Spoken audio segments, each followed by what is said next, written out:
Well, Emily, we're still on our way to the Lawrence area, but I just got off the phone with the police chief. I mean, that is a staggering number. He's counting up, about 20 to 25 fires in Lawrence, and then an additional 20 to 25 fires in the North Andover area. So that brings the number to as many as 50, which is just remarkable.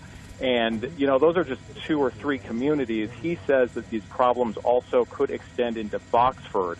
So we're talking a wide swath of the Merrimack Valley here. And the thought is that it was some sort of gas surge that went down the line, sort of community by community. I am no expert, on gas lines in this area and exactly how that would work, but that's how first responders are treating this, some sort of, gas surge or something through the gas lines that's causing all of this trouble. But it is widespread. And these police departments, these fire departments, these first responders stretched thin. They're calling all the day shift people back to try to deal with this.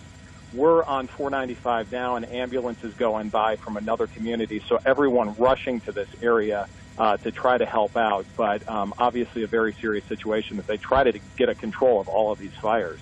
Absolutely, John. All right, so safely make your way there when you can. We'll check back in with you. John Atwater. But Lisa, you made a good point that some of these homes, I don't know if you just saw that front window, just the flames just exploded through the front window of this home. Well, you have to hope that they're able to get here quickly enough so that this doesn't spread.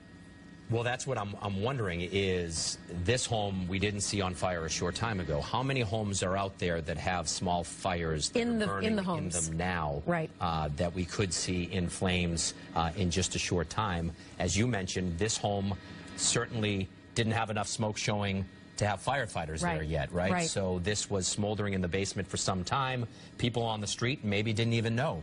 And all of a sudden we have this scene. All right, Cheryl Fiandaca is here now with us too. And Cheryl, I know you've been working to get some new information on this. We have, and a little bit of information that we have is that from folks that are out on the scene, they're saying that if anyone is in any of these homes in that area, don't turn anything on. Don't turn lights on, don't turn an air conditioner on, because that they think is triggering a lot of these explosions that are happening.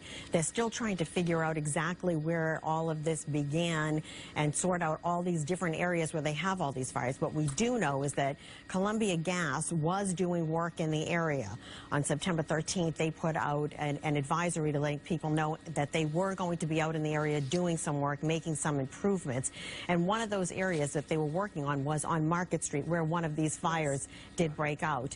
So it appears that that was what was going on at the time, that there may have been some work done, and whether or not a crew hit a line or whether or not something happened with one of the pieces of work that they were doing that triggered the start of this, that's what they're trying to figure out at this point. But they're asking folks to either evacuate the area. If they're in their homes, don't turn anything on. No air conditioners, no lights, nothing at all, because that appears to be triggering a lot of these explosions.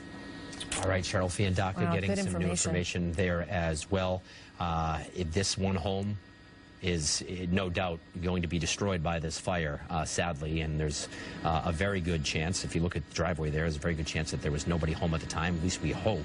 But as you mentioned, obviously, just a tremendous tragedy for the family who lives there. Yep, and if there is, in fact, if the pool is heated, they may have gas that actually heats the pool as well, so there may be additional lines underground near that home with some residual natural gas in them.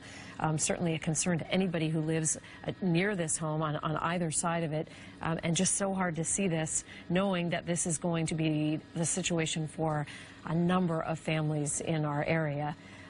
Cheryl just brought up a very good point. Columbia Gas working in that area, and we'll be working to figure out exactly.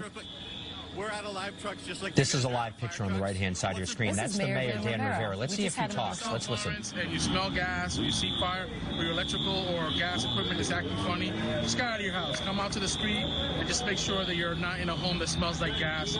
Check the basement, because sometimes a gas leak is in the basement or a fire starts in the basement. So, but if you have family members who may also be living in South Lawrence or even on the Andover line in Andover, check in with them and make sure that they're okay.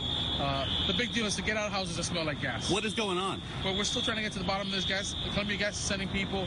We're just going to try to fight the fires for now. I've noticed some fire departments from Lowell, from Methuen, we have mutual aid from all over the place, not only for the police, but not only for the fire, but for the police. But the most important thing right now is if you smell anything, get away from it. Correct. Great. Thank you, Mr. Mayor. All right, Mayor Dan Rivera, and good work by Matt Colson, one of our videographers there on scene with the